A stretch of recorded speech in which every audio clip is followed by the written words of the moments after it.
नमस्कार दोस्तों, स्वागत है आपका लॉ सुनो चैनल पर, जहां हम कानून की बातें शुद्ध और सरल हिंदी में समझते हैं। मैं हूं आपका दोस्त एडवोकेट राहुल लखेरा और आज का टॉपिक है जमानत, आपका कानूनी हक, आपकी आज़ादी। गिरफ्तारी के बाद जमानत कैसे मिलती है, भारतीय नागरिक सुरक्षा संहिता 2023 क्या कहती है, और सबसे खास एक एडवोकेट को ऐसी ताकतवर जमानत अर्जी कैसे तैयार करनी चाहिए जिससे जमानत पक्की हो जाए। अगर पुलिस ने आपको या आपके किसी अपने को पकड़ा है, ये वीडियो आपके लिए है, तो वीडियो को लाइक करें, शेयर करें और लॉ सुनो को सब्सक्राइब करें। जमानत क्या है? जेल से छूटने का कानूनी रास्ता। जब कोई गिरफ्तार होता है तो कोर्ट उसे कुछ शर्तों के साथ बाहर आने की इजाजत दे सकती है। BNSS 2023 की धारा 479 से 484 तक जमानत के नियम बताए गए हैं, लेकिन सवाल ये है, क्या हर अपराध में जमानत मिल सकती है? सोचिए, अगर कोई छोटा अपराध करता है जैसे चोरी, तो जमानत आसान होगी या मुश्किल? और अगर अपराध गंभीर हो जैसे हत्या, तो क्या होगा? जवाब कमेंट में बताएं। अब समझते हैं जमानत के प्रकार।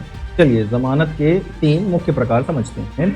नियमित जमानत, रेगुलर बेल, धारा 479 के अंतर्गत आती है। अगर आप जेल में हैं और आपका केस कोर्ट में चल रहा है तो आप नियमित जमानत के लिए अर्जी दे सकते हैं। मिसाल के तौर पर मान लीजिए रमेश को मारपीट के इल्जाम में पकड़ा गया। अगर अपराध ज्यादा गंभीर नहीं है तो कोर्ट उसे जमानत दे सकती है। अब आती है अग्रिम जमानत, जिसे हम एंटीसिपेटरी बेल कहते हैं, धारा 482 ऑफ BNSS। अगर आपको डर है कि पुलिस आपको गिरफ्तार कर सकती है तो आप गिरफ्तारी से पहले कोर्ट से अग्रिम जमानत मांग सकते हैं। जैसे अगर श्याम को पता चले कि उसका नाम किसी FIR में है तो पहले ही कोर्ट में अर्जी दे सकता है एंटीसिपेटरी बेल के लिए। तो एंटीसिपेटरी बेल गिरफ्तारी से पहले ली जाती है, रेगुलर बेल गिरफ्तारी के बाद ली जाती है। अब तीसरी जमानत को समझेंगे, अंतरिम जमानत। ये तब मिलती है जब कोर्ट को फैसला करने के लिए और समय चाहिए होता है। ये एक अस्थायी राहत होती है। अच्छा, अब गिरफ्तारी के दौरान आपके क्या अधिकार हो सकते हैं वो भी समझ लें। साथ ही साथ BNSS की धारा 35 कहती है, पुलिस को गिरफ्तारी के समय आपको अपराध का कारण बताना होगा और आपके अधिकारों की जानकारी देनी होगी। अगर पुलिस ये नियम तोड़ती है तो आपकी जमानत की अर्जी मजबूत हो सकती है मेरे दोस्त।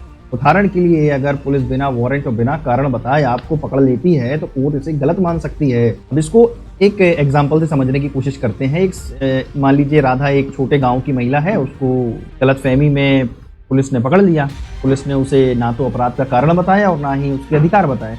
राधा के वकील ने कोर्ट में BNSS की धारा 35 का हवाला दिया और कहा कि गिरफ्तारी गैरकानूनी है। नतीजा, राधा को उसी दिन जमानत मिल गई। इस कहानी से क्या सीख मिली? अपने कानूनी हक जानना आपकी सबसे बड़ी ताकत है। अब समझते हैं एक ताकतवर, एक पावरफुल जमानत अर्जी कैसे तैयार करें। तो एक अच्छी जमानत अर्जी में सही तथ्य और सही धाराएं शामिल करें। पहली चीज, अर्जी में साफ लिखें कि गिरफ्तारी कब हुई, कैसे हुई, क्यों हुई। BNSS की सही धारा जैसे धारा 479 ये रेगुलर बेल या धारा 482 एंटीसिपेटरी बेल का जिक्र करें। अगर पुलिस ने धारा 35 का उल्लंघन किया तो उसे बिल्कुल हाईलाइट करें।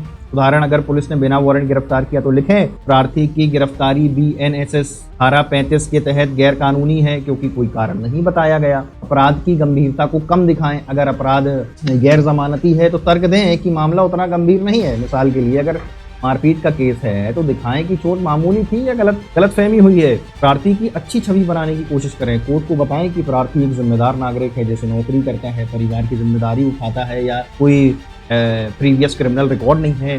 उससे कोर्ट का भरोसा बढ़ता है। उदाहरण, प्रार्थी एक स्कूल शिक्षक है जिसका कोई आपराधिक रिकॉर्ड नहीं है। या मजबूत कानूनी तर्क दें। सुप्रीम कोर्ट के फैसले जैसे Arnesh Kumar versus state of Bihar का हवाला दें, जिसमें कहा गया छोटे अपराधों में जमानत देना चाहिए अगर अपराध में 7 साल से कम सजा है। तो ये तर्क तो जोरदार है। साफ और संक्षिप्त अर्जी बनाएं। अर्जी में बेकार की बातें ना लिखें। तथ्य, कानून, आधार, प्रार्थना साफ रखें। अंत में लिखें, प्रार्थी को जमानत दी जाए ताकि न्याय हो सके। इस तरीके की चीजें अर्जी में जरूर जोड़ें। अर्जी में प्रार्थी का नाम, FIR नंबर, गिरफ्तारी की तारीख और कोर्ट का नाम साफ लिखें। अगर अग्रिम जमानत है तो FIR की कॉपी और खतरे का सबूत जैसे धमकी अवश्य जोड़ें। मान लीजिए विकास को एक गलत FIR में फंसाया गया, उसके वकील ने एक ताकतवर अर्जी लिखी जिसमें धारा 35 का उल्लंघन, विकास का साफ रिकॉर्ड और अरनीश कुमार का हवाला दिया गया। कोर्ट ने 2 दिन में जमानत दे दी। अब इससे क्या सीख मिली? सही अर्जी जमानत की चाबी है मेरे दोस्त।